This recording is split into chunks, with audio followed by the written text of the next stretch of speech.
आमचे आई वडील एकच आहेत समजा.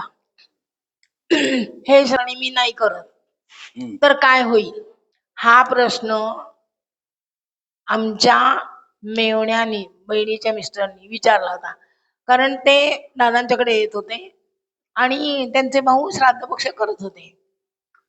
त्याच्यावर दादानी उत्तर काय दिलं होतं की त्या आत्म्याला समजलंय त्यांचा रस्ताच मी बंद करून टाकलाय.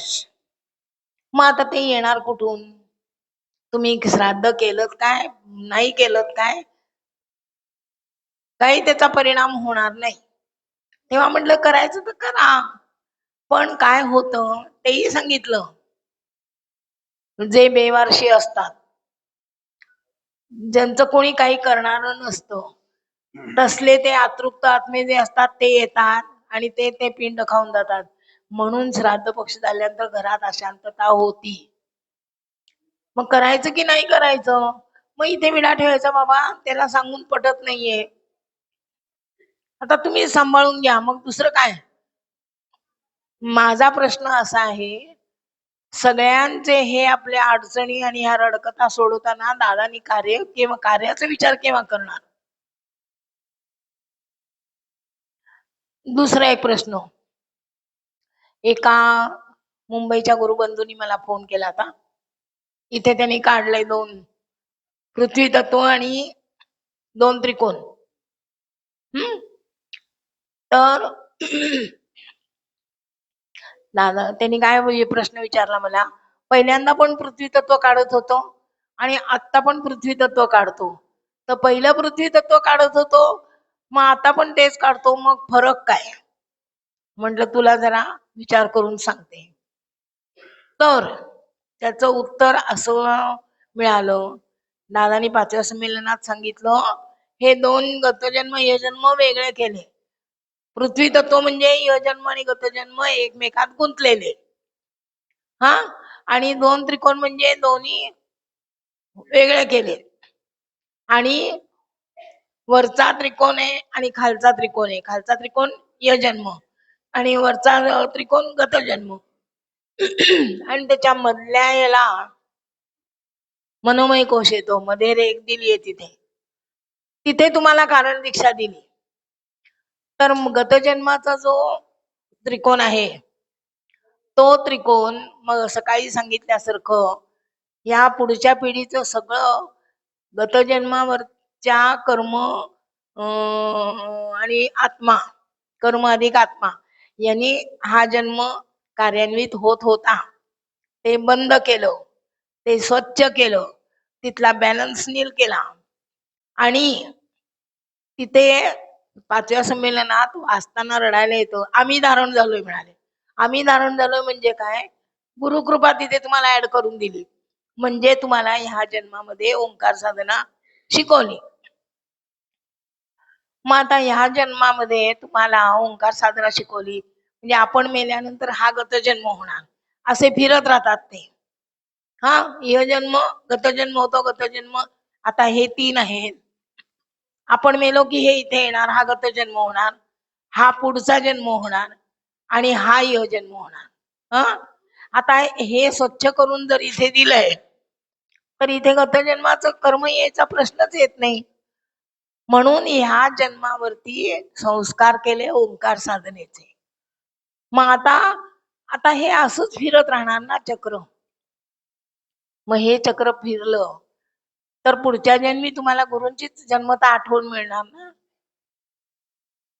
त्यांचीच आठवण असणार की नाही. म्हणून परत पृथ्वी तत्व दादानी जॉईन करून दिलं, तेव्हा यजन्म गतजन्म वेगळे करून स्वच्छ करून गुरुकृपा जी ऍड करून दिली, ते सुधारित पृथ्वी तत्व तुम्हाला मांडायला सांगितलं. आता जे आपण मांडतो ते इतका मोठा फरक आहे त्या 2 त्रिकोण आणि ह्याच्यामध्ये. आणखीन एक गोष्ट सांगितली 4थ्या संमेलनामध्ये. आणखीन एक गोष्ट काय सांगितली, आता हे जन्माला आले, ह्यांचं उदाहरण घे. हे जन्माला आले ते त्यांच्या आई वडिलांना जेव्हा झाले तेव्हा त्यांच्या घराण्याच्या देवाच्या कृपाशीर्वादाने जन्माला आले. तेव्हा त्यांचा पिंड जो पोसला गेला तेव्हा त्या देवाच्या आशीर्वादाने आई जे काही खात होती त्याच्यावरती त्यांचा पिंड पोचला गेला. आता पुढच्या पिढीला जेव्हा मुलं होतील, त्यांच्या बायका जेव्हा येतील, तेव्हा तेव्हा दादा काय म्हणाले, आईचं खाणं त्याच्यावरती त्या बाळाचं पोषण होईल, प्लस हा गतजन्म ये जन्म स्वच्छ करून जे दिलं आहे, ती कारण दीक्षा जी दिली आहे ती जन्मता घेऊन येते. एवढा मोठा फरक आहे. मग हे एवढं सोपं आहे?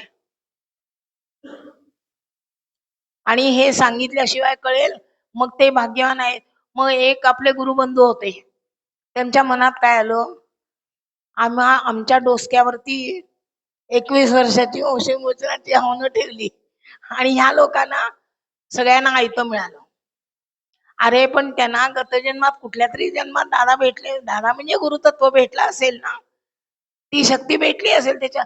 आता ह्याला दादा उदाहरण काय देत होते,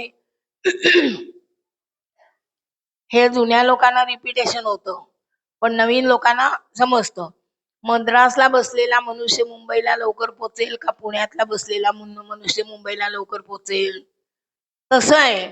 आम्ही मद्रासला बसलो म्हणून आम्हाला मुंबईला पोचायला वेळ लागला. ती पुढची पिढी सगळी पुण्याला चढली आहे, त्याच्यामुळे ती मुंबईला लवकर जातात.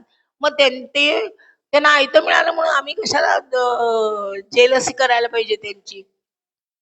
तर एक गुरुबंधू होते आमचे, ते म्हातारे होते तेव्हा.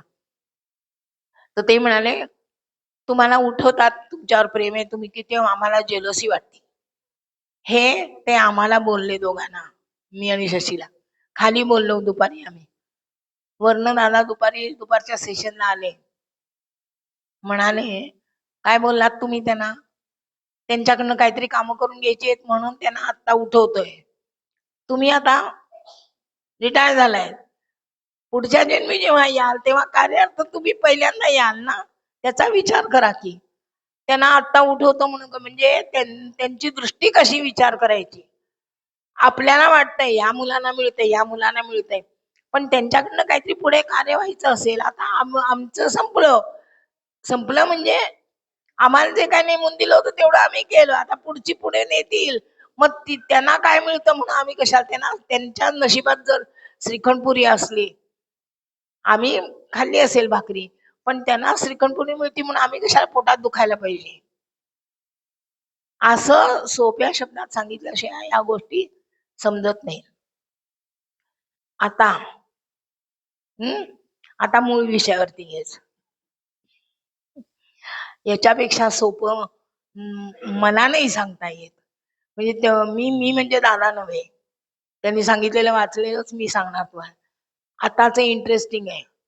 आता वंशमोचनाचं सगळं तुमचं रक्तातले दोष काढले, घराण्यातले दोष काढले, तुमचे अनुवंशिक दोष होते ते काढले, जे काय होतं तुमचं सगळं काढलं, घराण्याचं काढलं, तुमचं काढलं, पिढ्यांचं काढलं. आता पुढे काय झालं,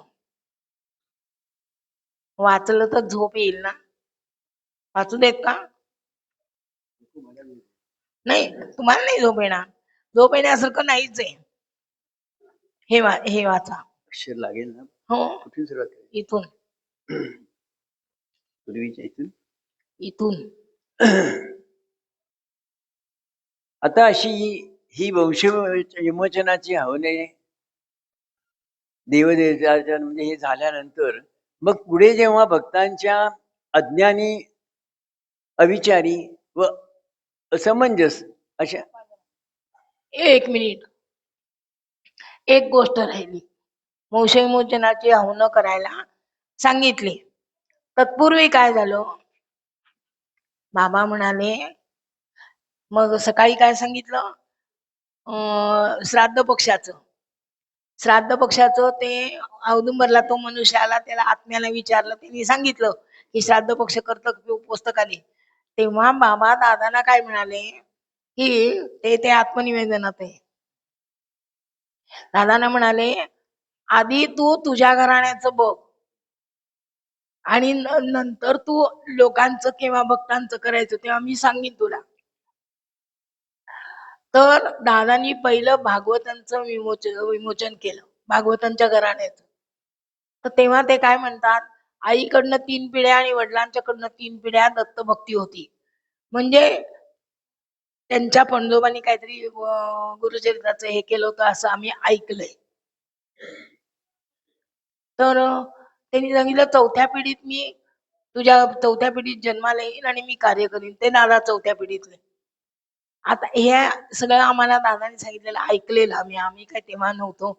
असलो तरी आम्हाला कोण होतं तेही माहिती नाही. तर दादांनी अभ्यास केला तर ते म्हणतात आईच्या घरात आणि वडिलांच्या घरात म्हणजे यांच्या माहेरी आणि त्यांच्या घरी दादांच्या घरी सगळं व्यवस्थित होतं, कर्मात तरतूद होती, पण दोष इतके घराण्यात होते त्याच्यामुळे दादांची पिढी दादांची भावंड कोणीही शिकली नाहीत. ते विद्या संपत्ती आणि संतती तर संपत्ती पुष्कळ होती, यांचे दागिने बघायला नेत होते, सगळं करत होते. आणि दादाने एक वाक्य सांगितलेलं की म्हणाले नाथ पंथाचं कार्य जर करायचं असेल तर त्याला भिकारी झाल्याशिवाय माधुकरी मागितल्याशिवाय त्याला काही मिळत नाही. दत्तपंथात जायचं झाले तर तुम्हाला सगळं ऐहिक सगळं सोडायला लागतं आणि तुम्ही माधुकरी मागितली 5 घरी तर ते खुश होऊन सगळं देतील. पण तुम्ही जर ऐहिकात राहून पारमार्थिक पाहिजे म्हणालात तर मिळणार नाही. म्हणून भागवतांच्या घराचं जेव्हा विमोचन केलं तेव्हा दादांचं काही कोणाचं शिक्षण झालं नव्हतं, काही नव्हतं. ते सगळे जे दोष होते ते वंशविमोचनाने दादांनी काढून टाकले. आणि त्याच्यानंतर बाबांनी सांगितलं आता तू संकल्प कर, तो सिद्ध कर आणि मग वंशविमोचनाचे हवन कर. पण त्याच्याही आधी 75% या आत्म्यांसाठी काम करायचंय म्हणून सांगितलं. तेव्हा म्हणाले आमची शक्ती तुझ्या माध्यमातून जर कार्य करायची असेल तर तो परकाया प्रवेशाचं साधना ही सिद्ध व्हायला पाहिजे, त्याच्यासाठी तुला वर्षभर सेवा करायला पाहिजे. म्हणून दादानी वर्षभर औदुंबरला आंघोळ करून आल्यानंतर त्या महाराजांचं तीर्थ त्या आत्म्यांना शिंपडलं आणि त्यांना मुक्त केलं. अशी वर्षभर सेवा केल्यानंतर त्यांच्या कृपेची त्यांची जी साधना केली होती, त्यांनी कृपा जी मिळवली होती ती दादांच्या माध्यमातून कार्य व्हायला लागलं. तर दादांचा संचार होत होता कसा तर काही हालायचं नाही, डुलायचं नाही, डोळ्यावरनं कळायचं फक्त की हे कोण आलेत म्हणून.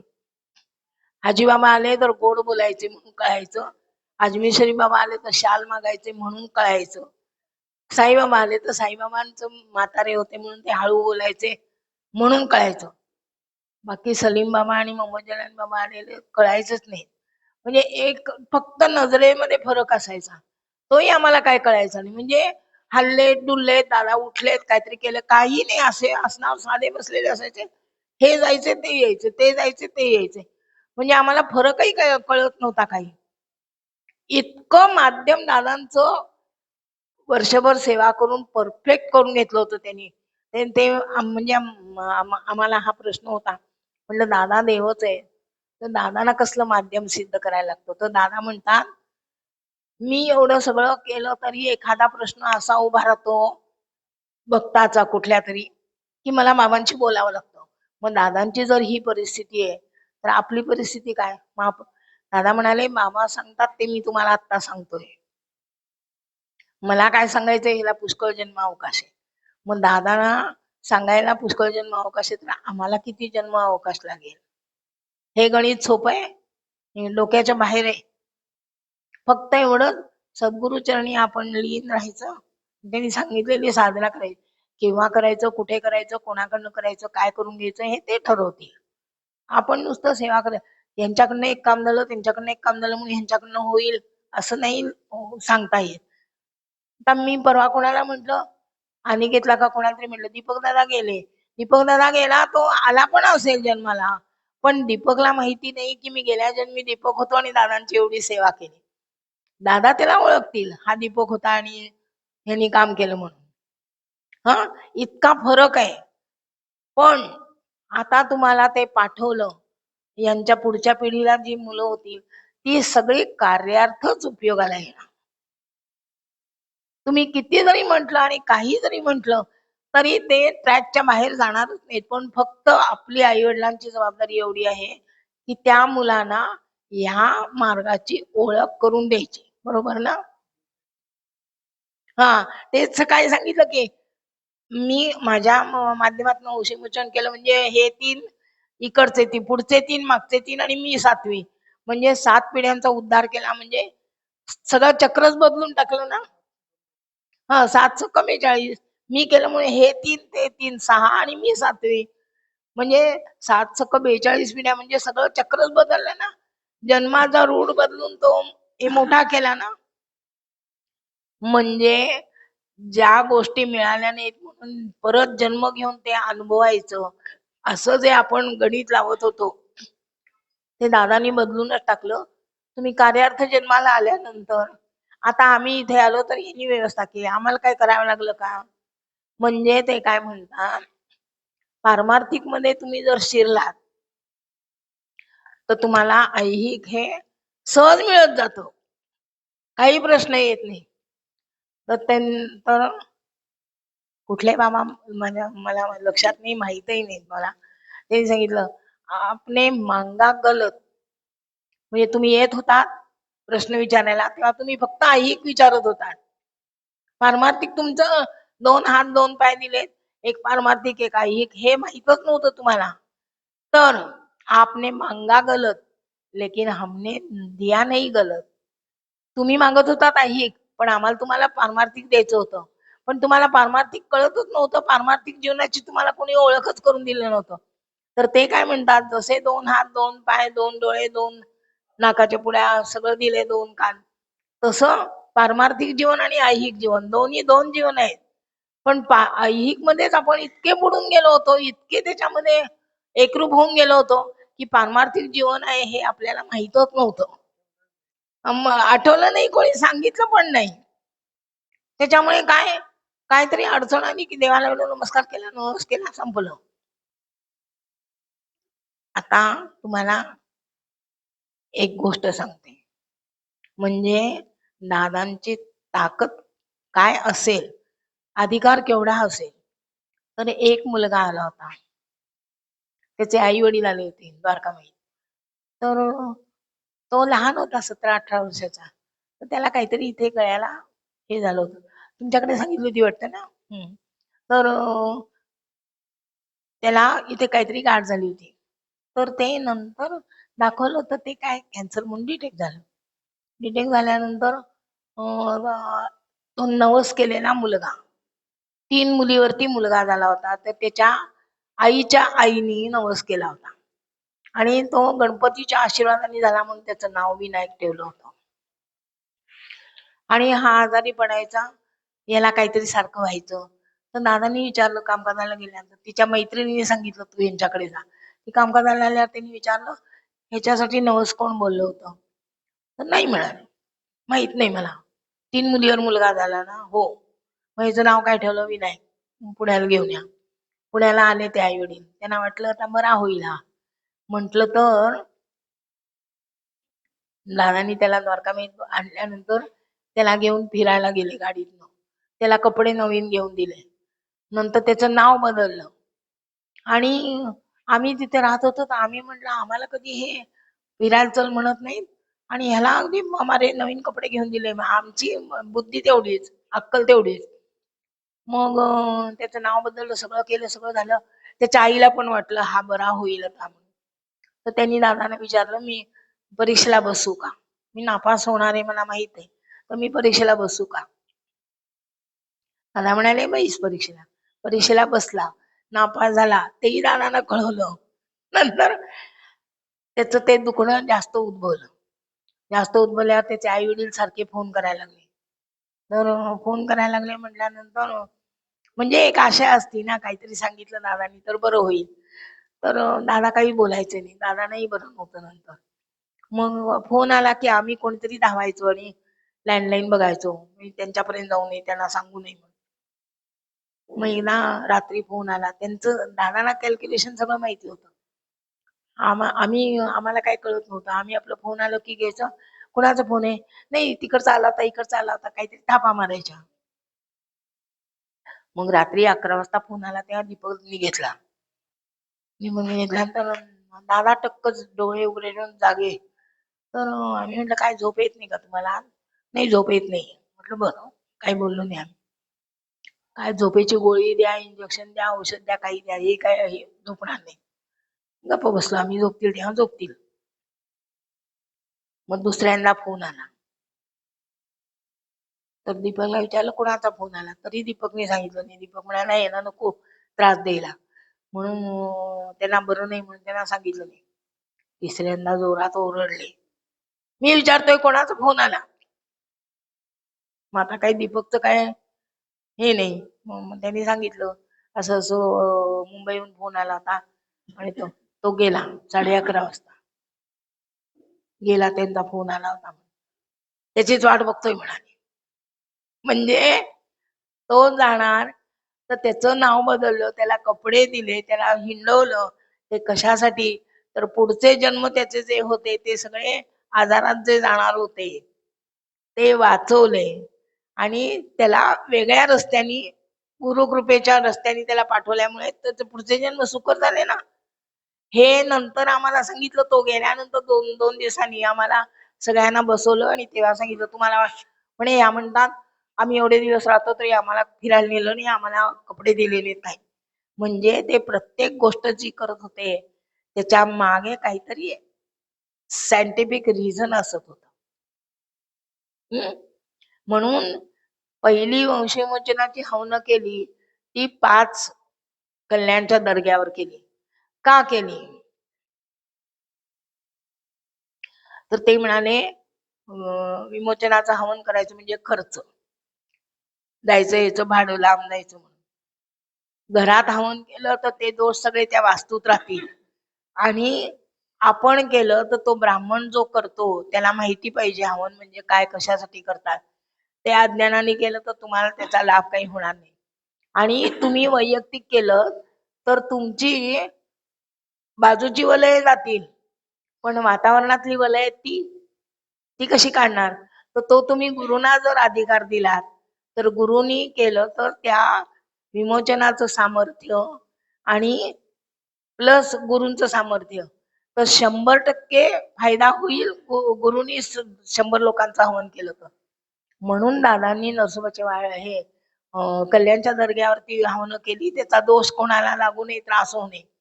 आणि तेव्हा त्यांचं ठरलं होतं की 360 अंशाची पृथ्वी आहे तर सगळ्या जगाला याचा फायदा व्हायला पाहिजे. म्हणून पहिलं हवन पुण्यात झालं, नंतर मुंबईला झाली, मुंबईची गडावरची झाल्यानंतर. त्याच्यानंतर एकच हवन गोव्याला झालं. ते आत्मनिवेदनामध्ये लिहून ठेवले. तर ते म्हणाले गोव्याला हवन झालं नाही. म्हटलं नाही, आत्मनिवेदनामध्ये त्यांनी सांगितलंय आम्हाला 360 अंशाचं हे कव्हर करायचंय, म्हणून मुंबई, पुणे आणि गोवा अशी 3 वंशविमोचनाची हवनं झाली. आणि भागवतांचं विमोचन केल्यानंतर त्याचा रिझल्ट काय मिळतो ते बघितल्यानंतर संकल्प सिद्ध करून 21 वर्षाची वंशविमोचनाची हवनं ही दोष निवारणार्थ केली.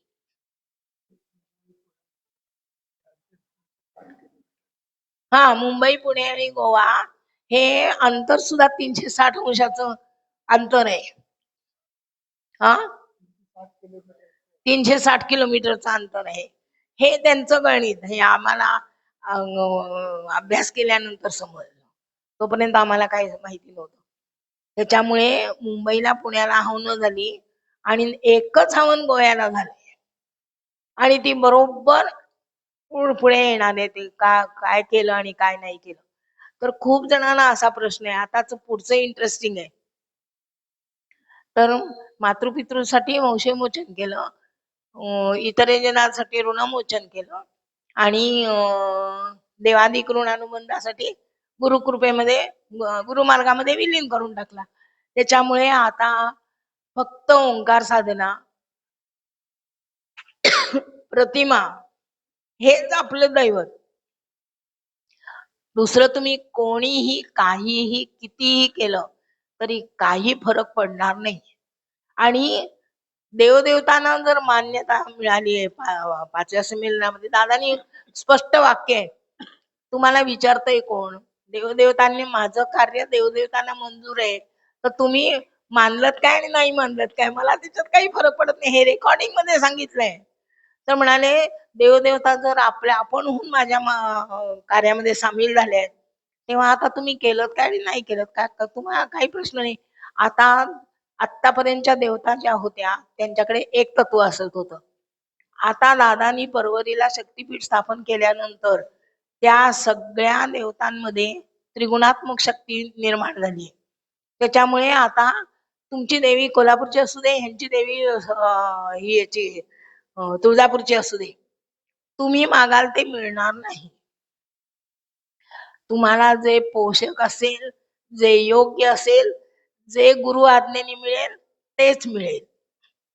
तुम्ही मागताय देवीची ओटी भरायची राहिली, अमुक राहिलं, तमुक राहिलं, तमुक, काहीही इकडची दुनिया तिकडे हलणार नाही. तेव्हा आपल्याला चिंता करायचं कारण काय? करेनात का त्यांना जेव्हा पटेल तेव्हा पटेल, पण पाण्यात राहून ते काय कोरडे राहणार आहेत का? म्हणून दादा आपल्या मार्गाचं वैशिष्ट्य काय आहे की एक मनुष्य जरी आला तरी सगळ्या घराण्याला त्याचा लाभ होतो. इतकं सूक्ष्म कार्य करून ठेवलंय. दादा काय सगळ्यांना भेटणार आहेत का? त्याच्यामुळे त्यांनी कारण दीक्षा इतकी सूक्ष्म केली आहे की हे बँकेत असले, यांच्या हातातनं नोटा गेल्या, त्या नोटांबरोबर ती दीक्षा पास होईल. तो आणखीन कुठे काम करतोय, तो आणखीन कुठे काम करतोय, तो आणखीन कुठे काम करतोय. जो जो ज्या ज्या क्षेत्रात काम करेल, या कार्याचा लाभ घेतलेला, त्याच्याकडनं ती दीक्षा सगळीकडे जाईल आणि सगळ्यात जगभर पसरेल. इतकं सूक्ष्म कार्य केल्यानंतर आपल्याला विचार करायचं कारणच काय आहे. आणि एवढं झाल्यानंतर आता हे कुठपर्यंत झालं, आपलं विमोचनापर्यंत झालं. आता 21 वर्षाची विमोचन झाल्यानंतर तुम्ही काय वाचाय पूर्वीच्या दिलेल्या 4 दीक्षांचे माध्यम हे सद्गुरु नामस्मरण, दान. आता हे वाचू देत, मग मी पुन्हा सांगते तुम्हाला. आता अशी ही वंशविमोचनाची हवने झाल्यानंतर मग पुढे जेव्हा भक्तांच्या अज्ञानी, अविचारी व असमंजस व्यवस्थित समजला का काय अडचण आहे? कारण हे आज नाही, या जन्मात नाही तर पुढच्या जन्मात तरी समजून घ्यावंच लागणार आहे. आणि यातून आपल्याला सुटका नाहीये. तेव्हा आत्ताच संधी आहे, तर आत्ता समजून घ्यावं ना. एकदा नाही समजलं, दोनदा, दुसऱ्यांदा नाही समजलं, तिसऱ्यांदा. म्हणून पुढे जायच्या आधीच काय असेल तर विचारा, म्हणजे मला जेवढं सांगता येणं शक्य आहे तेवढं मी सांगू शकते. पुढे आता अशी ही म्हणजे विमोचनाच्या हवनापर्यंत आपल्याला सगळं दोषमुक्त केलं, इथपर्यंत आपण आलो. पुढे वाचू.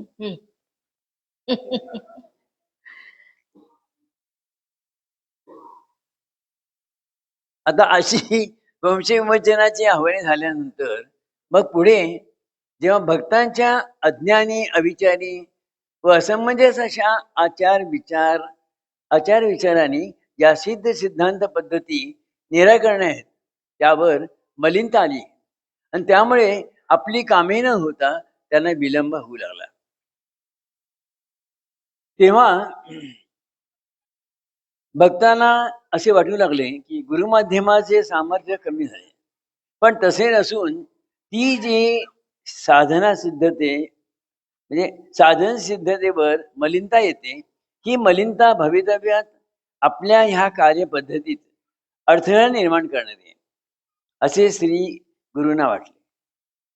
त्याच क्षणी त्यांनी म्हणजे दादांना मला आपण भक्तांना मार्गदर्शन करणे बंद करून ती काय ती नाही ती साधने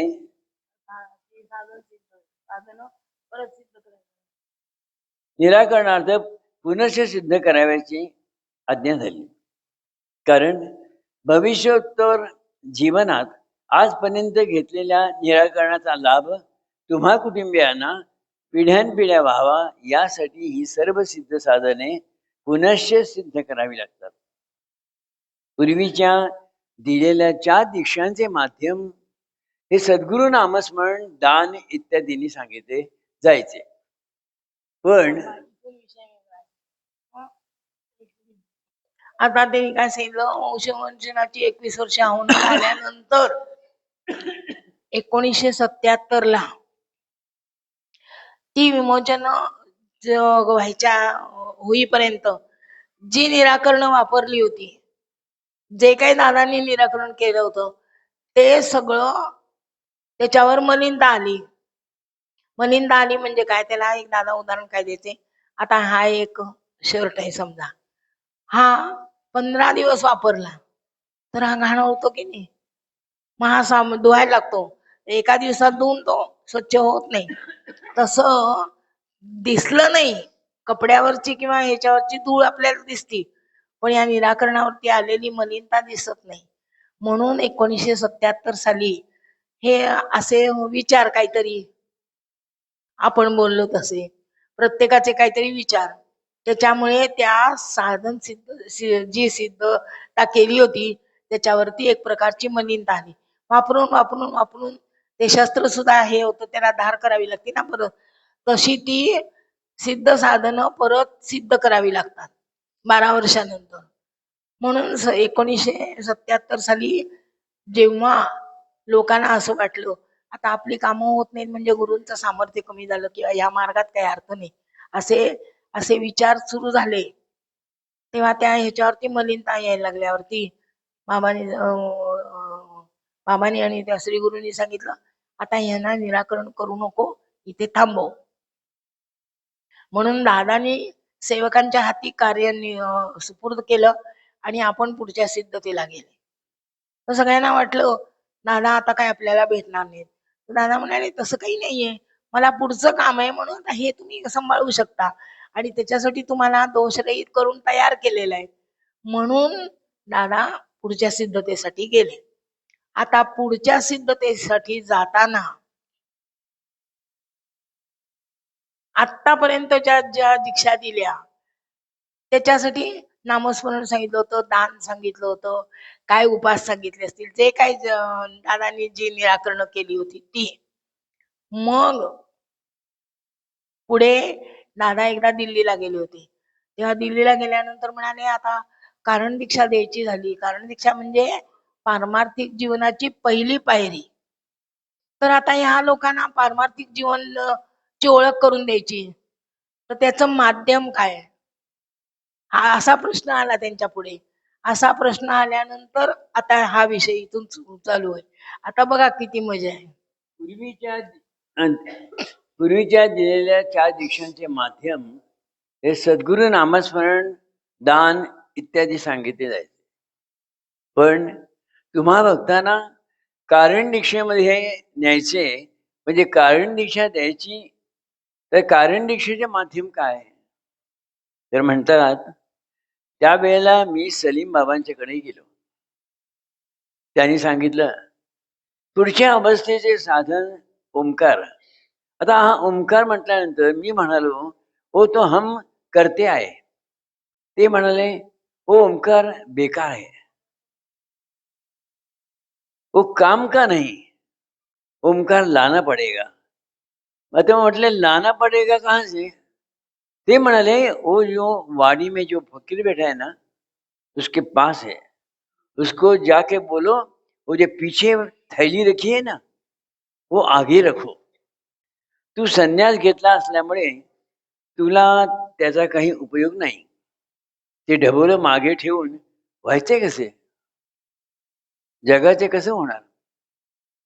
दादा म्हणतात बरोबर सापडले, कारण ही ओंकार साधना ज्या काळात मी धारण केली होती ती भैरवनाथांकडून तो नादरूप ओंकार होता, आणि तो जो होता तो ओंकार तुम्हाला जसाच्या तसा दिला असता तर तो तुम्हाला पेलला नसता. तो जो ओंकार नादरूप होता तो शब्दरूप व्हायच पाहिजे. म्हणजे तो सर्वांना मांडता येईल, यासाठी तो प्रथमतः तुम्हा सर्वांना देण्याची आज्ञा नव्हती.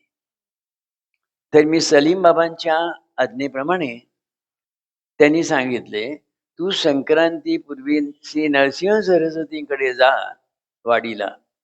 आणि वाडीला गेलो. याचे कारण म्हणजे बाबा म्हणाले, हा ओंकार फक्त स्वामींपाशी आहे.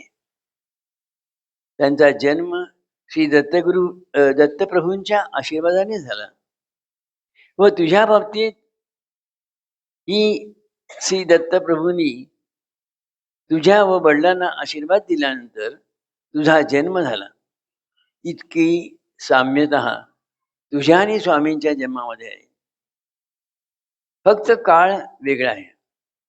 तेव्हा हा जो ओंकार त्यांच्यापाशी आहे त्याची मागणी तू केलीस तरच तो प्राप्त होईल. त्यांच्या आज्ञेप्रमाणे मी संक्रांतीला म्हणजे संक्रांतीपूर्वी वाडीला गेलो. जरा इथं वाडीला आहे, खोकला आहे.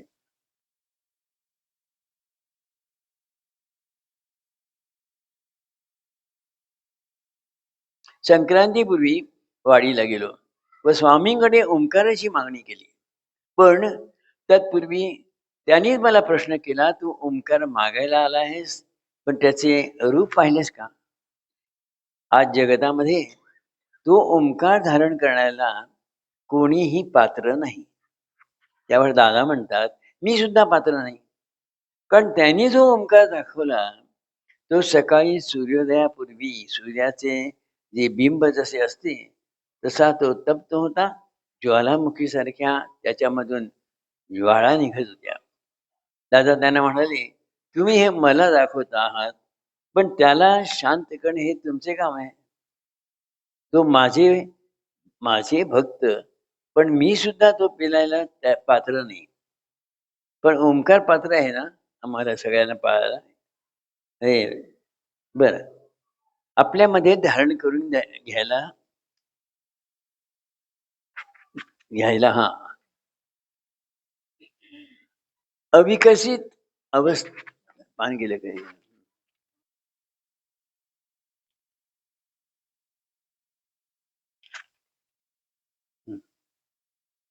ते म्हणाले, प्रश्न मिटला, घेऊन जा, पण त्याला शांत करायला 1 वर्ष लागेल.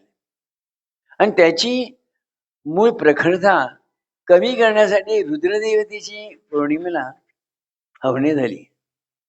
म्हणजे 11 पौर्णिमेला हवनं झाली आणि 12व्या पौर्णिमेला महारुद्र स्वाकार झाला.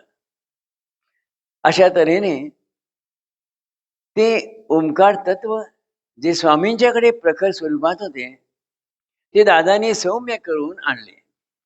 म्हणून आज आपण ते तत्व प्रापंचिक असूनही घेऊ शकलो, कारण म्हणजे धारण करू शकलो. नाहीतर ते तत्व यती म्हणजे विरक्त, जन्मतःच काय संन्यासी, तो धारण करू शकतो. पण आज आपण प्रापंचिक असूनही त्यांच्या कृपेमुळे ते धारण करू शकतो, त्यात विलीन झालो. समजलं? आता हे सर्व सांगायचं प्रयोजन म्हणजे महारुद्र स्वाहाकार झाला, त्यामागे केवढी कार्ययोजना आहे होती हे तुम्हाला समजले पाहिजे. महारुद्र स्वाहाकार केल्यामुळे काय झालं? विमोचने करून दीक्षाद्वारे जी गुरुशक्ती प्रवाहित केली व मार्गदर्शनाप्रमाणे आपण आचरण केले नाही तर भक्तांच्या ज्ञान अज्ञानाने घडलेल्या सेवेबद्दल गुरु माध्यमास प्रायश्चित्त घ्यावे लागते. कारण ज्या निराकरणांचे संबंध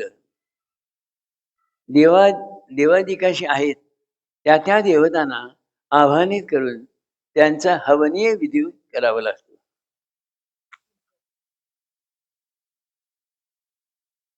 एक तपापेक्षा जी निराकरणे किंवा साधने ही लोककल्याणार्थ एक तपापेक्षा अधिक मार्गदर्शनार्थ सूचित केल्यानंतर त्यावर आलेली मलिनता दूर करण्यासाठी महारुद्र स्वागर केला. सांगता म्हणून महारुद्र स्वागर केला. जी विमोचन व दीक्षांत विधीने तुम्ही गुरुकृपाशीर्वादाला प्राप्त करून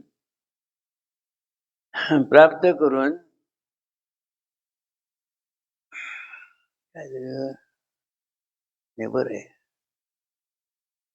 21 वर्षे वंश विमोचनाची हवने केली. त्याची सांगता म्हणून महारुद्र स्वाकार केला. ज्या विमोचन व दीक्षांत विधीने तुम्ही गुरुकृपाशीर्वादाला प्राप्त करून जीवनाचे सार्थक केले, अशा त्या विधींना भवितव्यात सिद्धरूप प्राप्त करून ही परंपरा पुढील काळात दुःखी लोकांच्या कल्याणार्थ कार्यान्वित व्हावी म्हणून महारुद्र स्वागर केला. हा विधी सर्व भक्तांच्या समवेत करण्यात आला.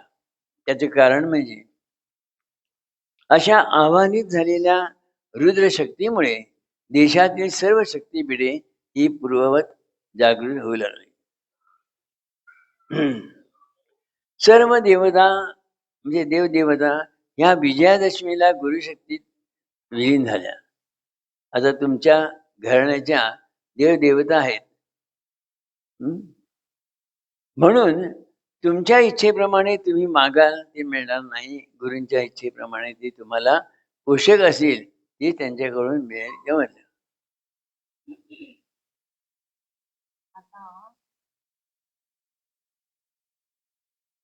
आता ते काय म्हणतात, वंश विमोचनाची 21 वर्षे हवनं केली. ती हवनं कसली? दोष निवारणार्थ.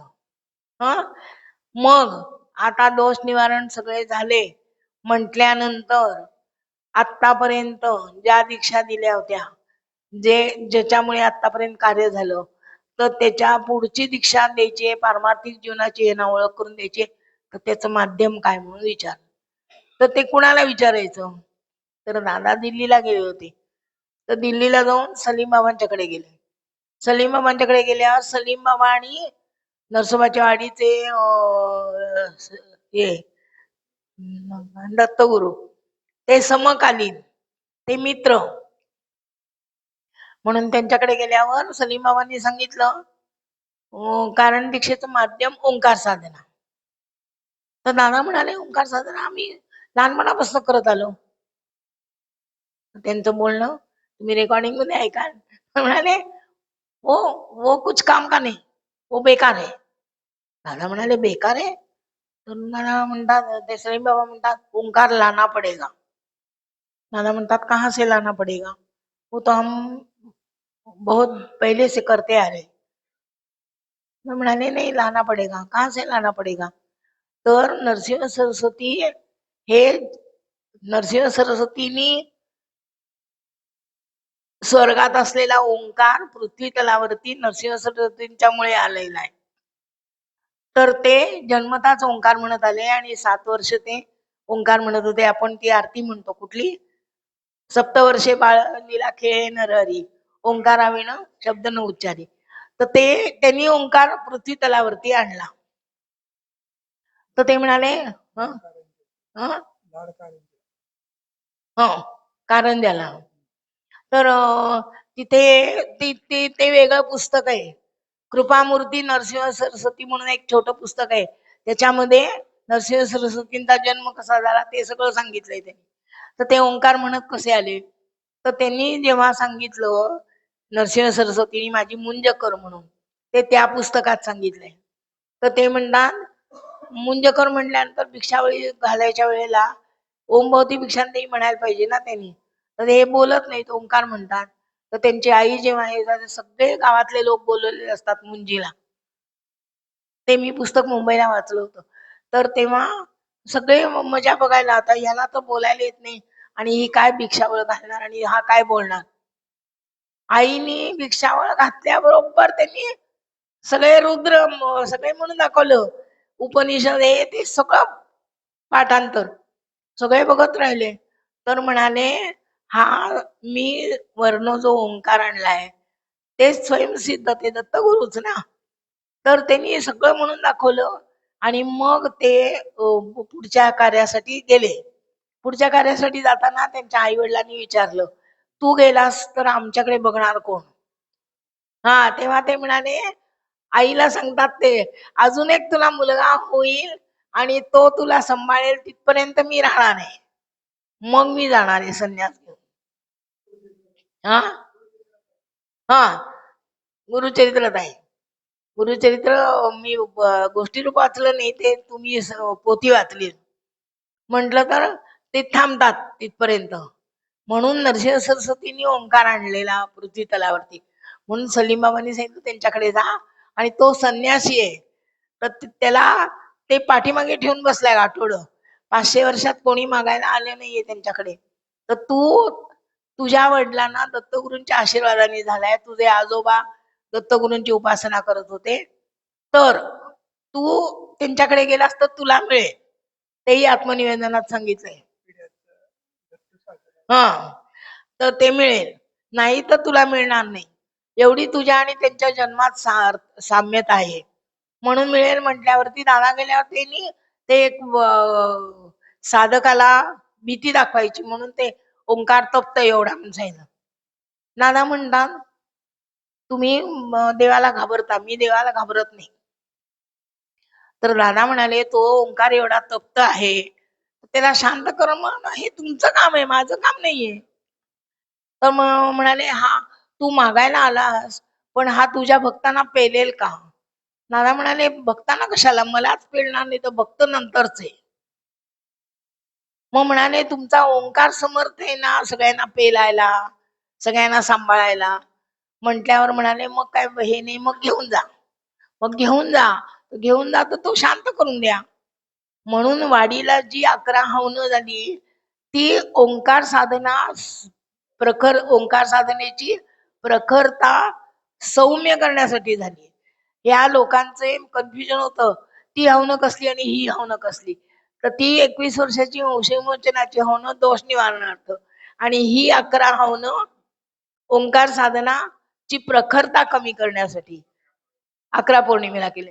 आणि 11 पौर्णिमेला हवनं झाल्यानंतर तो शांत झाल्यानंतर दादानी आम्हाला संतेनी ओंकार शिकवला, आणि मग ओंकार साधना त्यात तोपर्यंत बदलत होतं, साधना प्रत्येक वेळा बदलत होती. ते मी ह्याच्यात लिहून दिले. ते वेळोवेळी बाबांच्या मार्गदर्शनानुसार साधना बदलत होती. 88 नंतर सगळ्यांना एकच साधना दिली. मग महारुद्र सहाकार झाल्यानंतर आता पुढचा विषय वेगळा. तर महारुद्र सहाकार झाल्यानंतर दादा म्हणाले, आता काय करायचं, पुढचं मार्गदर्शन काय? तर पुढचं मार्गदर्शन काय? तर म्हणाले, शिरोड्याला संमेलन घे आणि ह्या लोकांना ज्ञानी कर. का? तर ह्यांना किती संपत्ती दिली, इंद्राचा ऐरावत जरी ह्यांच्या दरवाज्यात आणून बांधून उभा केला, हा, इंद्राचा ऐरावत जरी इथे आणून उभा केला, तरी हे म्हणतील, नाही नाही, मला अजून अमुक पाहिजे तमुक पाहिजे. याच्यासाठी तू आता थांबव, यांच्या मागण्याकडे दुर्लक्ष कर, आणि आता तू यांना शहाणं कर. म्हणून गोव्याला संमेलन घे, सकाळी साधना, दुपारी मुलाखत, संध्याकाळी आरती, अशा तऱ्हेने. म्हणून ती 8 संमेलन गोव्याला घेतली दादानी. तर महारुद्र सहाकार केला, त्याचं कारण काय? महारुद्र सहाकार म्हणजे पहिली 11 पौर्णिमेला सावंतखेड मध्ये दादा लंडनला जाऊन आले, तर त्याच्यानंतर म्हणजे परदेशात पण ते कार्य करून आले. तर तिथे जाऊन आल्यानंतर म्हणाले, ही आव्हानं केल्यानंतर, शिरोड्याला संमेलन घेतल्यानंतर लोकांनी सांगितलं, आम्हाला पहिल्या संमेलनाचा सारांश लिहून द्या. तर पहिल्या संमेलनाचा सारांश महारुद्र सहाकाराचं निवेदन, तेच पहिलं संमेलनाचं हे दिले, कारण ते झाल्यानंतर दादांनी सांगितलं ना त्यांनी संमेलन घ्या म्हणून. तर महारुद्र सहाकार का केला, तर त्याची 5 कारणं सांगितली. एक म्हणजे 21 वर्ष वंशविमोचनाची हवनं केली, त्याची सांगता म्हणून महारुद्र सहाकार केला. नंतर जी सिद्ध साधनं तुम्हाला निराकरण म्हणून वापरली होती, त्याच्यावरती मलिनता आली, ती मलिनता स्वच्छ करण्यासाठी महारुद्र सहाकार केला. नंतर आतापर्यंत सांगितलेलं, तुम्ही नीट वागला नाही, तुम्ही आचरण नीट केलं नाही, त्याच्यामुळे त्या साधन सिद्धतेवरती मलिनता आली. तर त्या भक्तांनी जे आचरण केलं अज्ञानाने त्याचं प्रायश्चित्त घ्यायला लागतं आणि त्याच्यासाठी होम हवन करायला लागतं. कारण का ते देवतांच्या नावाने केलंय म्हणून म्हणून महारुद्र आकार केला. आणि नंतर आतापर्यंत तुमची जी साधनं वापरली साधन सिद्धता निराकरणार्थ, तर त्याच्यावर ती साधनं पुढच्या पिढीला पण वापरता आली पाहिजे. तर ती पुन्हा सिद्ध केली आणि ती वापरली. आणि मग दादाने विचार काय केला की म्हणाले आता मला हे कळतंय ह्याच्यावरती मलिनता आली म्हणून मी ते सिद्ध केलं परत. माझ्यानंतर कोण येणार आहे? म्हणून दादानी काय केलं ती सिद्ध साधनं ती सिद्ध केली होती ती सगळी नरसिंह सरस्वतींच्या तिथे पायाशी ठेवून आले गुरुदक्षिणा म्हणून. आता तुम्हाला जे काय मिळायचं ते स्वामींच्याकडनं शक्तिपीठातनं तुमच्या प्रतिमाचं इथे प्रतीक म्हणून धारण करून दिलाय ओंकार. तो तुम्ही साधना करून न्यास कराल तेव्हा सगळ्या शरीरभर पसरवाल आणि तुम्हाला जेवढा पाहिजे तेवढं शक्ती ठेवून उरलेली शक्ती सगळी वातावरण शुद्ध करण्यासाठी जाईल. इतकं सोपं करून ठेवलं. आणि पाचवं, ही जी भारतात शक्तिपीठ आहेत सगळी ती शक्तिपीठच आहेत. ती एक तत्वाची होती, एक तत्व प्रधान. आता कोल्हापूरला उत्पत्ती मेन आहे, महालक्ष्मी आहे. बाजूला 2 देवी आहेत, ते उत्पत्ती स्थिती आणि लय अशी बाजूला 2 आहेत. हा, आणि तुळजापूरलाही तसंच आहे, तुमच्या माहूरगडलाही तसंच आहे. सगळीकडे ती एक तत्व होती. त्या कामासाठी त्यांना बोलवलं होतं, त्यांची पीठ स्थापन केली. त्यांचे यम नियम जसे करतील त्या घराण्याला त्यांचा आशीर्वाद मिळणार. तुम्ही जर त्यांच्यामध्ये नैवेद्यामध्ये जर काही बदल झाला, काहीतरी चूक झाली, तुम्हाला आशीर्वाद धारण होणार नाही. कारण तो आशीर्वाद देतात निराकार स्वरूपात. आणि तुमचं शरीर माध्यम डेव्हलप झालं नाही म्हणून ते धारण करू शकत नाही. म्हणून तुम्ही म्हणता आम्ही एवढं करतो देवाचं तरी आमचं का चांगलं होत नाही. का तर त्यांनी दिलेला आशीर्वादच तुम्ही धारण करू शकत नाही. म्हणून दादानी एवढ्या बारकाईने होणार नाही म्हणून शक्तीपीठ स्थापन केल्यानंतर सगळीकडे त्रिगुणात्मक शक्ती देऊन टाकली. तर तुम्ही काही करा, कुठल्याही जातीचे असा, कुठल्याही धर्माचे असे, कुठल्याही पंथाचे असा, जे काही त्यांना द्यायचं तेच मिळेल याच्यासाठी महारुद्र साकार केला. इतकी योजना ते ओंकार साधनाचे प्रखरता कमी करण्यासाठी एवढी ते नरसोबाच्या वाडीची हवनं महत्वाची आहे. आणि त्याच्यानंतर संमेलनं घेतली. आता संमेलनामध्ये काय सांगितलं त्याचं कनेक्शन कुठपर्यंत येत आहे ते बघा. आता इथून महारुद्र स्वाहाक्यानंतर म्हणजे जानेवारी 1979 बाबांची अशी आज्ञा झाली की या लोकांना आई किती दिवस ते पुरे समाधानाने हो कधी म्हणणार नाहीत. अगदी इंद्राचा ऐरावत जरी दारात आणून उभा केलास तरी यांच्या मागण्या काही संपणार नाहीत.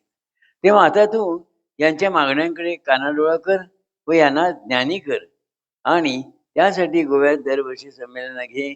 सकाळी साधना, दुपारी मुलाखत साधना असा क्रम ठेव. भक्तांना ज्ञानी कर, कारण जीवनाबद्दलचे अज्ञान असणे हा शाप आहे. पण नवरात्रापूर्वी शिरोडा गोवा येथे पहिले संमेलन सप्टेंबर 1979 ला झाले. पहिल्या 2 संमेलनामध्ये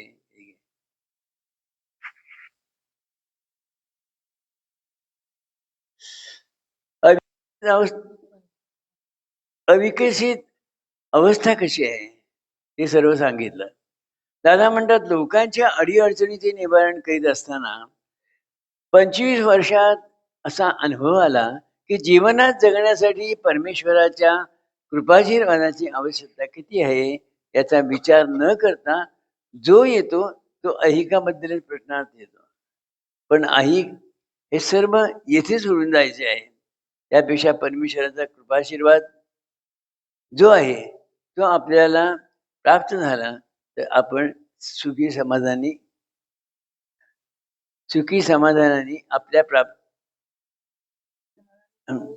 आपण सुखी समाधानी तर होऊच व जन्मोजन्मी त्याची साथ आपल्याला मिळेल. ही पारमार्थिक संपत्ती केवढी श्रेष्ठ आहे याची जाणीव कोणालाही नव्हती. म्हणून बाबाने संमेलन घेऊन ज्ञानी करण्यास सांगितले. पहिल्या 2 संमेलनात आपण आपलाच विचार करीत होतो व जेव्हा त्या मार्गाविषयी गोडी लागायला लागली तेव्हा 3 संमेलनापासून ओंकार साधना शिकवायला सुरुवात केली.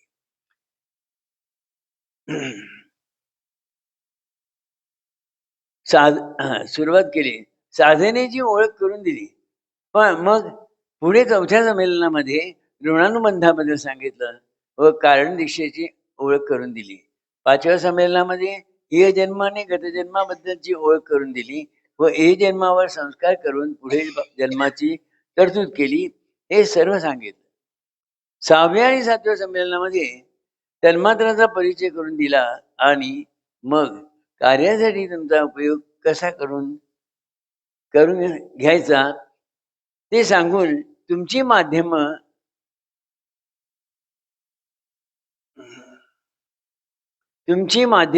तुमच्या नकळत कशी तयार केली हे सांगितले. म्हणजे कार्याचा मुख्य उद्देश हा काय होता हे सांगितले. कारण हे जर आधी सांगितले असते तर तुम्ही कोणी तयार झाला नसत. म्हणून कामकाज म्हणजे तुमच्या अडीअडचणींचे निवारण करून तुम्हाला त्याचे आमिष दाखवून लोकसंग्रह केला व तुमच्या नकळत तुमच्यात हा बदल घडविला. तुम्ही फक्त ऐहिक मागत होतात पण आम्हाला तुम्हाला पारमार्थिकही द्यायचे होते ते दिले. समजलं?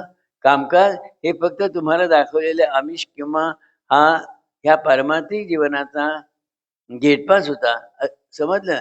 याचा अर्थ असा की कामकाज हेच महत्वाचे आहे असं नव्हे. नंतर चालेल. आता तुम्हाला काय समजलं? मारुद्र सहाकार पर्यंत काय झालं ते समजलं. नंतर संमेलन घेतली. संमेलन म्हणजे औदुंबरला सांगितलं होतं की इतर जण वाचतात ते गुरुचरित्राची पोथी वाचतात, पण तुला जे वाचायचंय ते मी जे गुरुचरित्र सांगणार आहे ते तुला जगाला सांगायचंय. आणि हे कोणी नरसोबाच्या वाडीच्या दत्तगुरूंनी सांगितलं. आणि तेली बाबांनी दादांना काय सांगितलं? मी जे तुला अन्नब्रह्म दिलंय ते सगळ्या जगाला वाटायचंय. ते ज्ञानच होतं. ते दादा सांगताना सांगायचे हिचा डबा आला, तिचा डबा आला, त्याचा डबा आला, यांचा डबा आला, तो ठेव आणि तो आण म्हणायचे.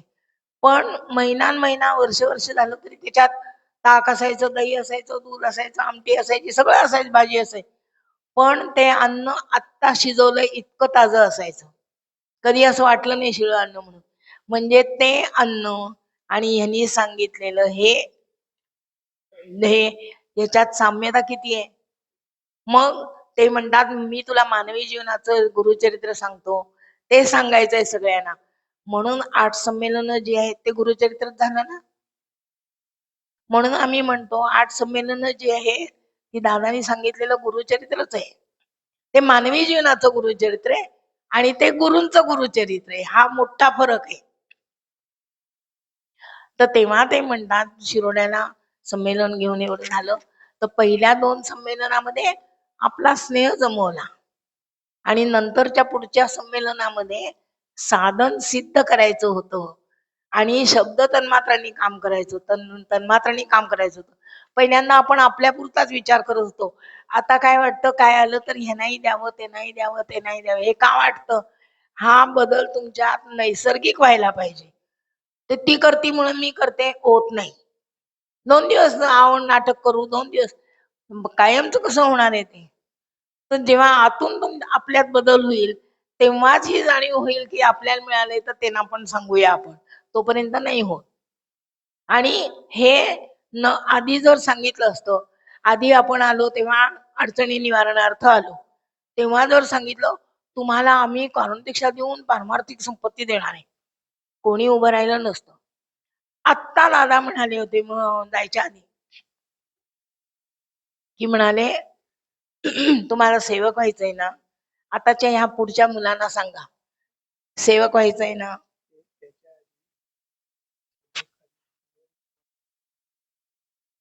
हो सांगितलं ते.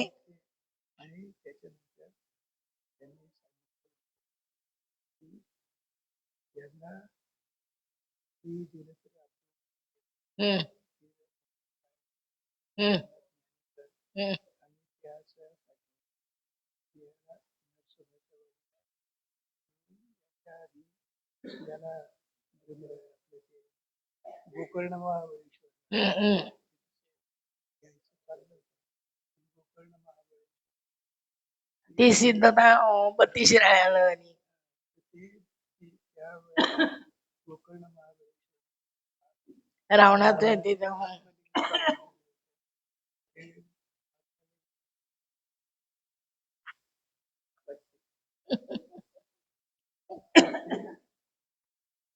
हे आत्मलिंग पुरातन गणपती बंद ठेवा. हे बघा शिरोड्याची संमेलनं जी झाली ती शिरोड्याच्या आधी असं ठरलं होतं गोकर्ण महाबळेश्वर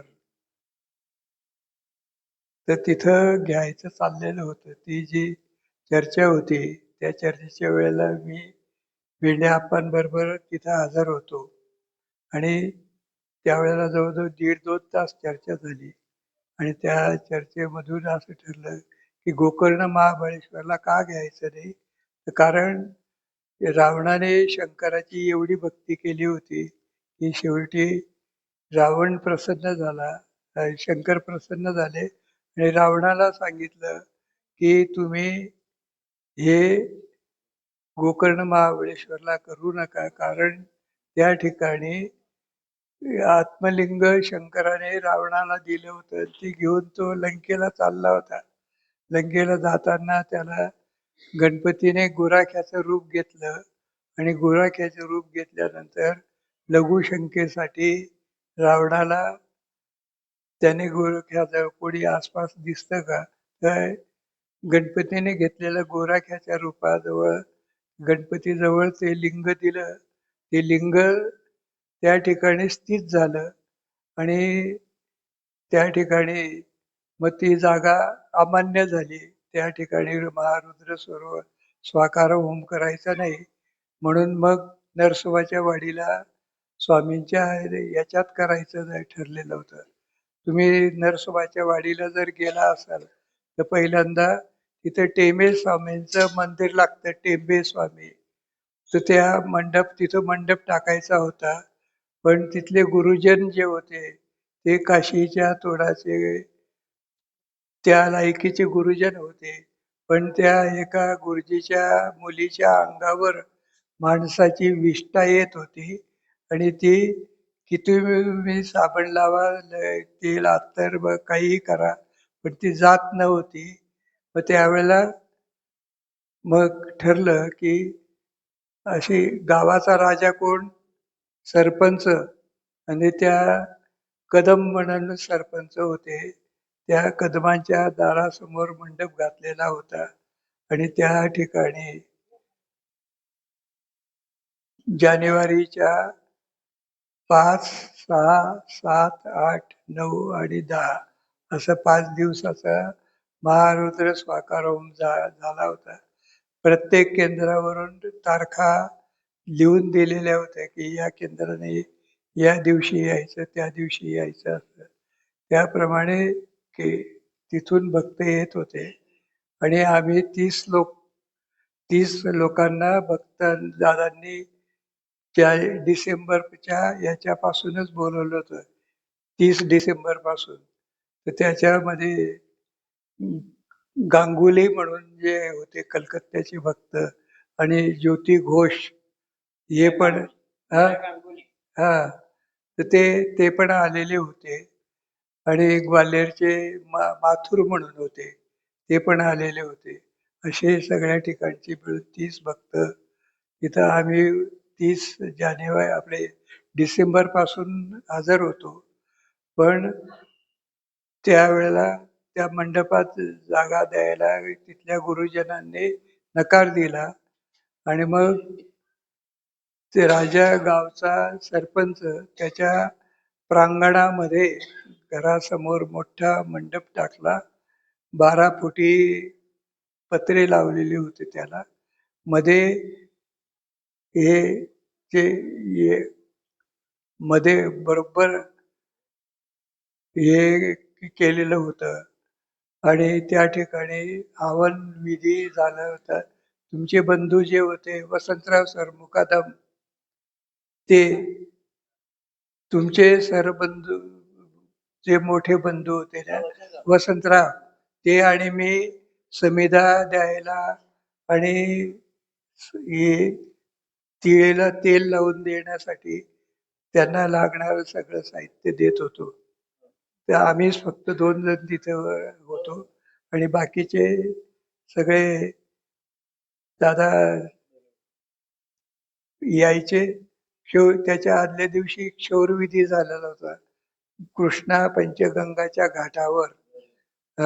त्या ठिकाणी ज्यांचे आई वडील होते त्यांना क्षौरविधी करायला नाही सांगितलं होतं आणि ज्यांचे आई वडील नाहीत त्यांनी क्षौरविधी करायचा होता. तर त्यावेळेला तो विधी झाल्यानंतर दुसऱ्या दिवशी ज्या वेळेला अग्नी प्रज्वलित केला दीपकने, ती चंदनाची लाकूड आणि होळी आपली ही रवी तयार केली टोकदार. त्या रवीने दादांनी मंत्रोच्चाराने तो अग्नी प्रज्वलित केलेला आहे. आग पेटी वगैरे काही राखेल विकेल असं काहीच नाही. आणि तो अग्नी प्रज्वलित झाल्यानंतर मग हवन हे केलं, प्रज्वलित केलं आणि दुसऱ्या दिवशी सकाळी पासून महारुद्र स्वाकारचे 11 हवनं झाली. तर ती पहिल्या दिवशी किती करायची, किती असे ते सगळे 5 दिवसामध्ये वाटून दिलं होतं. आणि 5व्या दिवशी पूर्णाहुती होती. पूर्णाहुती असताना वहिनी सुद्धा आलेल्या होत्या याला नरसोबाच्या वाडीला. आणि मग बँड वगैरे लावून आम्हाला तिथल्या लोकांनी पूर्णाहुतीसाठी कृष्ण पंचगंगेच्या घाटावर नेलं आणि त्या ठिकाणी त्या वेळेला जसं कुंभमेळ्याच्या वेळेला साधू संतांनी आंघोळ करण्याच्या आधी इतर नागरिकांना परवानगी नसते, तसं आम्ही इकडच्या घाटावर आंघोळ केली आणि तिकडच्या काठावर 5 ते 7,000 लोक असे बसलेले होते याच्यावर, नदीच्या याच्यावर. आमची पूर्णाहुती झाली, आंघोळ झाल्या आणि पुन्हा बँड लावून आम्ही परत गेलो. त्यावेळेला त्या लोकांनी ही सुवर्ण संधी आहे म्हणून सगळ्यांनी तिथं आंघोळी केल्यात नंतर कुंभमेळ्याच्या सारख्या. आणि ती हवनं झाल्यानंतर मग नंतर आम्ही 14 जानेवारीपर्यंत तिथं होतो. ते सरपंच तिथं दत्त सहकारी साखर कारखाना आहे याला. आणि तिथं एक गुरुजी जे राहत होते, तिथे ते दत्त मंदिर आहे. तिथे आजही अशी 5 बोट उमटलेली आहे याच्यावर शिळेवर. आणि त्याच्याकडे भिक्षा मागायला स्वामी गेले होते. भिक्षा नव्हती, तर त्या गुरुजींनी स्वतःच्या मुलाबाळांना किंवा स्वतः पत्नीला स्वतः उपाशी राहून ते जी हे होती भात, तो तांदूळ त्यांना दिला. आणि त्याच्यानंतर त्या गुरुजींचं इतकं भलं झालं की आजही ती त्या ठिकाणी आहे. आणि त्याच्यानंतर महारुद्र स्वाकार झाल्यानंतर दत्त सहकारी साखर कारखाना जो आहे त्या ठिकाणी आम्हाला त्या गुरुजींनी नेलं होतं. दादाही पाहणं आले होते. आणि त्या ठिकाणी कारखान्याची साखरेमध्ये थोडासा ओलावा येत होता. कुठे फॉल्ट आहे हे एका क्षणात दादांनी सांगितलं आणि तो फॉल्ट त्यांनी निवारण केला. पुढे सगळं सुरळीत झालं आणि संक्रांतीपर्यंत आम्ही तिथंच होतो 14 जानेवारीला. आणि 14 जानेवारीला मग आम्ही जो तो मुंबईवाले, कलकत्त्यावाले, भोपाळवाले, ग्वाल्हेरवाले सगळे फक्त परत गेलो. पाहता तुझला देवा पाहणे संपले, पाहता तुझला देवा पाहणे संपले, पाहुनिया डोळे भरी मन तृप्त झाले, मन तृप्त झाले, पाहता तुझला देवा पाहणे संपले.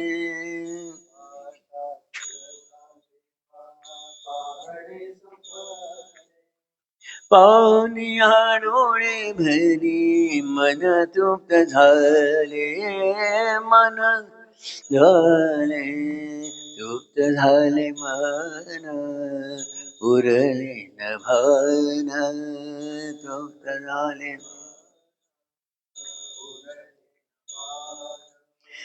दृष्टी नाही आन तुझा वीणा, तुझा वीणा, तुझा वीणा, पाहत तुझला देवा पाहणे संपले, पाहत तुझला देवा पाहणे संपले, पाहुनिया डोळे भरी मन तृप्त झाले, मन झाले तुझ वीण दृश्य दर्शन ते काय, तुझ वीण दृश्य दृष्टादृश्य दर्शन एक पण, दृष्टादृश्य दर्शन पण एक पण, पद तुझला देवा पाहणे संपले, पद तुझला पाहुनिया डोळे भरी मन तृप्त झाले, मन आले निरंजन झाले भक्तीच्या वाती, निरंजन झाले भजनी आनंदाने नाचले निरंजन, भजनी आनंदाने नाचले निरंजन, नाचले निरंजन, पाहता तुझला देवा पाहणे संपले, पाहता तुझला पाहणे संपले, पाहुनिया डोळे भरी मन तृप्त झाले, मन दृष्टी माझी सृष्टी हरली वृष्टी प्रीतीची झाली, दृष्टी माझी सृष्टी हरली वृष्टी प्रीतीची झाली, प्रीतीच्या हर्षा माझी स्वरूप हरपले, प्रीतीच्या हर्षा माझी स्वरूप हरपले, स्वरूप हरपले, पाहत तुझला देवा पाहणे संपले, पाहत तुझला पाहणे संपले, पाहुनिया डोळे भरी मन तृप्त झाले, मन तृप्त झाले.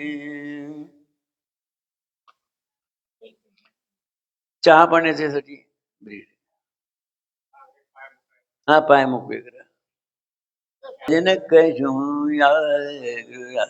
याचे सार्थक होईल या जन्माते, सार्थक होईल या जन्माते, भजन या हृदयाचे, भजन करू या हृदयाचे, सार्थक होईल या जन्माते, सार्थक होईल या जन्माचे, भजन करू या हृदयाचे, भजन करू या हृदयाचे, जन्मन वीणा मन साधन नरुचे भजना वीणा मन भजनाची भोजन गुरुकृपेचे भजनाची भोजन गुरुकृपेचे भजना वीणा मन साधन नरुचे भजना भजनाची भोजन गुरुकृपेचे भजनाची भोजन गुरुकृपेचे मौनची भरवे सायुज्याचे मौनची भरवे सायुज्याचे उरले गुरु शिष्याचे द्वैतन उरले गुरु शिष्याचे भजन करूया गुरायाचे भजन करूया गुरायाचे सार्थक होईल या जन्माचे सार्थक होईल या जन्माचे भजन करूया गुरायाचे भजन करूया याचे मृत्यू शिष्यना गुरु जन्मन मृत्यू शिष्यना गुरु जीवन जीव सत्य सद्गुरु जीवन जीव सद्गुरु जन्मन मृत्यू शिष्यना गुरु जन्मन मृत्यू शिष्यना गुरु जीवन जीव सत्य सद्गुरु जीवन जीव सत्य सद्गुरु नामची घेता दत्त परात्परू नामची घेता दत्त परात्परू अपने सम करी मनासाचे अपने सम करी मनासाचे भजन करूया गुरुरायाचे भजन करूया गुरुरायाचे सार्थक होईल या जन्माचे सार्थक होईल या गुरुरायाचे भजन करूया भजनामृत पिऊनी मन तृप्ती झाले मन भजनी रंगले मन भजनी रंगले भजनामृत पिऊनी मन तृप्ती झाले मन भजनी रंगले मन भजनी रंगले सद्गुरुचे साधन अवघे भजन सद्गुरुचे साधन अवघे गुरुने मला दिनले गुरुने मला दिनले मन भजनी रंगले मन भजनी रंगले भजनामृत पिऊनी मन तृप्ती झाले मन भजनी रंगले मन भजनी रंगले योग में देणे काही ज्ञान योग में देणे काही कर्म उपासना नाही कर्म उपासना नाही एक नामाची एक नाही एक नामाची एक नाही छेडून मन गेले छेडून मन गेले मन भजनी रंग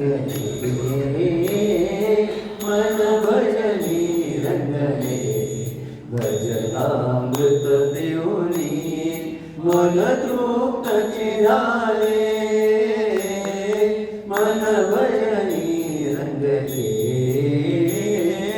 मन भजनी रंगले. साई नामाचा गजर दश दिशा, साई नामाचा गजर दश दिशा. चैतन्य स्फुरले, चैतन्य स्फुरले. यवर सर्व क्षणात निरले, यवर सर्व क्षणात निरले. साक्षी गुरु उरले, साक्षी गुरु उरले. मन भजनी रंगले, मन भजनी रंगले. भजनामृत पिऊनी मन तृप्तची झाले. मन भजनी रंगले, मन भजनी रंगले. भजन सद्गुरुचे साधन अवघे, भजन सद्गुरुचे साधन अवघे. गुरुदेव मला गिरले, गुरुदेव मला गिरले. मन भजनी रंगले, मन भजनी रंगले. मन भजनी रंगले, मन भजनी रंगले.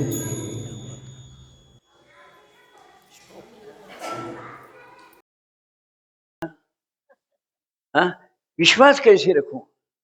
परमेश्वर दिखाई में ही नहीं था तो विश्वास कैसे करूं? बहुत अच्छा आंसर मिला. श्रद्धा जो है ना वो दिखती नहीं है, लेकिन सही पासवर्ड डालो तो कनेक्ट हो जाती है. दादाने 2 शेर सांगले होते बाबाने, ते फक्त ऐकवतो मग सुरुवात करूया. तोपर्यंत आलेच बरेचसे लोक. मैं आपसे जो बातें कर रहा हूं उसकी तारीफ मत करो. मैं आपसे जो बातें कर रहा हूं उसकी तारीफ मत करो. तारीफ उस खुदा की करो की जिसने मुझे तकदीर दी दी. म्हणजे समाजामध्ये काय लोककल्याणाच्या कार्यार्थ ज्या ज्या लोकांनी आपले आयुष्य ही सेवा किंवा कार्यासाठी वाहून घेतलं, अशा व्यक्तींच्या व्यक्तिपूजनाचे स्तोम न माजविता त्यांनी अंगीकारलेल्या कार्यामध्ये तन मन धन अर्पण करून या कार्याचे सेवक व्हा. तसा दुसरा एक सांगितलं होतं, मस्जिद तो बना दी पल भर में, मस्जिद तो बना दी पल भर में खुदा की दुआ से, पर दिल था पुराना पापी जो बरसों में नमाजी न बन सका. म्हणजे महाकरण दीक्षा जिचा स्वप्नातही विचार नव्हता असं आपल्याला आपल्या गुरुनी सहजगत्या दिली. पण माझे हे प्राप्त जन्मातलं मन जे आहे ना ते कित्येक जन्मातल्या पापांनी बरबटलेलं असल्यामुळे मी अजूनही गुरुभक्त व्हायला तयार नाही. म्हणून दादा म्हणतात, जिंदगी ऐसा जियो के लोग काय, जिंदगी ऐसा ऐसा जियो के लोग फरियाद न करें, बल्कि जिंदगी ऐसा जियो के लोग फिर याद करें. लोकांनी आठवण काढली पाहिजे. धन्यवाद.